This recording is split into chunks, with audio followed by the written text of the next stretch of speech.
Assalamualaikum warahmatullahi wabarakatuh.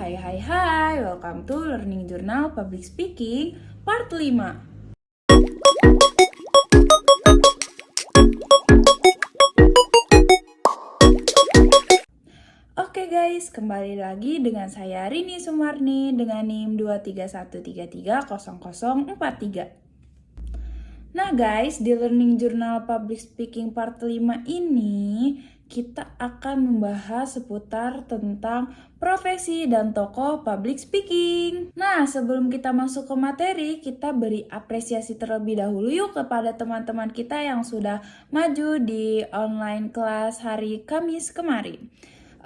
Kemarin sangat menarik sih guys, karena selain ada ceramah, ada metode baru atau jenis public speaking baru, yaitu live streaming yang dibawakan oleh Nawal.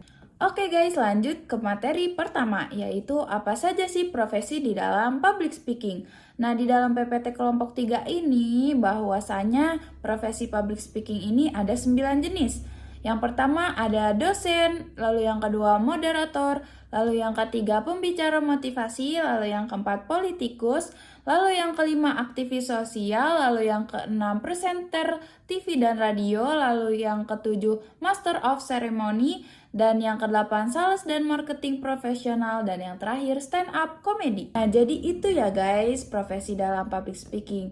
Jadi bagaimana sih kita untuk mencapai profesi tersebut? Jadi kita harus belajar dan menguasai skill public speaking dengan lebih baik lagi. Nah, kita masuk ke pembahasan kedua, yaitu tokoh-tokoh public speaking di Indonesia. Yang pertama ada Najwa Shihab.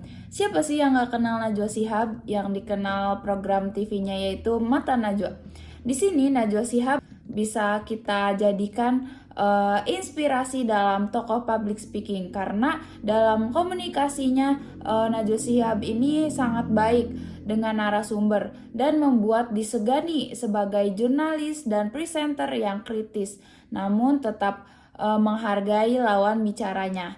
Nah, kontribusi Najwa Shihab dalam public speaking ini yang pertama, menghadirkan tokoh penting saat wawancara.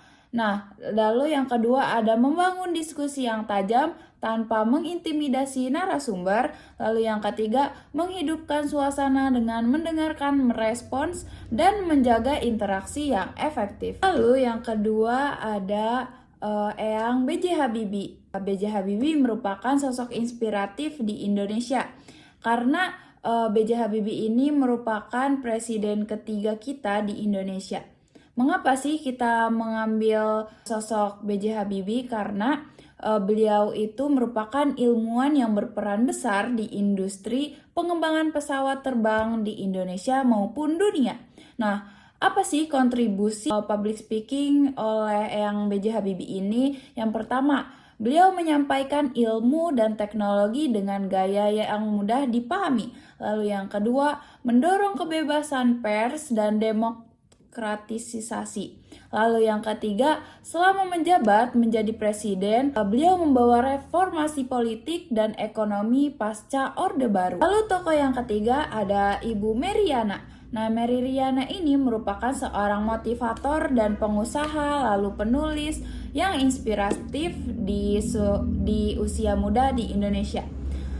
Kontribusi Ibu Meriana ini dalam hal public speaking, yang pertama memberikan inspirasi kepada banyak orang, lalu yang kedua mendirikan Meriana Group yang bergerak di bidang edukasi, media, dan pengembangan diri, lalu yang ketiga menulis buku Mimpi Sejuta Dolar yang menginspirasi banyak orang untuk meraih kesuksesan. Kalau yang keempat yaitu Bapak Mario Teguh. Siapa sih yang gak kenal Mario Teguh? Di tahun 2011 itu kita selagi SD, beliau ini sangat terkenal di Metro TV dengan acaranya itu Mario Teguh. Nah, apa sih kontribusi public speaking Mario Teguh? Yang pertama, beliau ini menggunakan beberapa strategi. Yang pertama ada strategi metafora yang merupakan ciptaan gambaran kiasan yang mudah dipahami. Lalu yang kedua ada elipsis dan suspensi yang merupakan pembangunan unsur dramatis dalam menyampaikan pesan. Lalu yang ketiga, pertanyaan retorika dan inversi yang merupakan untuk menarik perhatian dan membuat audiens berpikir. Nah, jadi itu merupakan tokoh-tokoh public speaking di Indonesia.